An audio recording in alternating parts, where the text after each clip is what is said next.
Here I have VIVAX Fly 6, and today I'm going to show you how to access developer options on this device.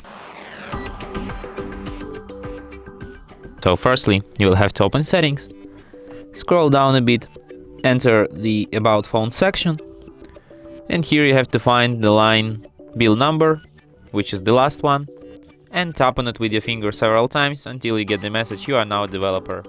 And now you can find your developer options in the system section, in the advanced, and here they are, our developer options.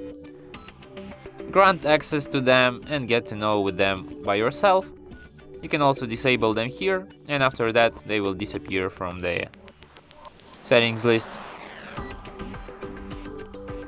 And that's it. Thanks for watching. If you find this tutorial useful, don't forget to hit that like button and subscribe to our channel.